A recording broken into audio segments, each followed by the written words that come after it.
इनका सवाल है कि प्रॉब्लम ये है कि रट्टा लगाना कैसे। अब किसी भी चीज़ को याद करने के लिए, चाहे आपने क्रैमिंग करनी हो या चाहे आपने प्रॉपर कॉन्सेप्चुअल मेमोराइजेशन करनी हो, उसके लिए कोई एक स्टैंडर्डाइज तरीका नहीं है। It depends upon you. इसके लिए आपको समझने की ज़रूरत है what type of learner you are. वैसे प्राइमरीली 4 मेन टाइप्स के लर्नर्स होते हैं: visual, auditory, reading and writing and kinaesthetic learners. Visual वो जो चीज़ों को देख के उनको अच्छे से याद कर लेते हैं। ऑडिटरी वो जो चीज़ों को सुन के उनसे अच्छे से याद कर लेते हैं, जैसे कि लेक्चर्स या यूट्यूब क्लिप्स।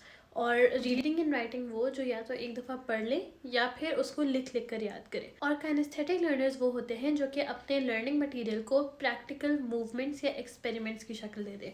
इसकी बहुत कॉमन एग्जांपल है जब बच्चे किसी टॉपिक का सॉन्ग बना लेते हैं। उस सॉन्ग में मूवमेंट होती है, रिदम होती है, तो that is a type of kinaesthetic learning. इसको आइडेंटिफाई कैसे करना है? You need to go through your past experiences कि आपने कब किस तरह पढ़ा था तो आपको वो अगले दिन बहुत अच्छे से याद रह गया था, या आप एग्जाम में बहुत अच्छे से लिख पाए थे, या when you scored better. Whatever works the best for you is the type of learner that you are. उसको फॉलो करें और फिर याद करें। जो तरीका मैं पंजाब बोर्ड में इस्तेमाल करती थी वो ये था कि मैं एक एक हेडिंग को, एक एक पैराग्राफ को अपने हाथ से लिखा करती थी। That is something called muscle memory, कि जब वो मेरे हाथ से गुजर गया तो मेरे जहन में रह गया। I still remember writing down the entire course. बेशक एक दफ़ा लिखती थी लेकिन लिखती ज़रूर थी, and that is what help me retain it in my memory.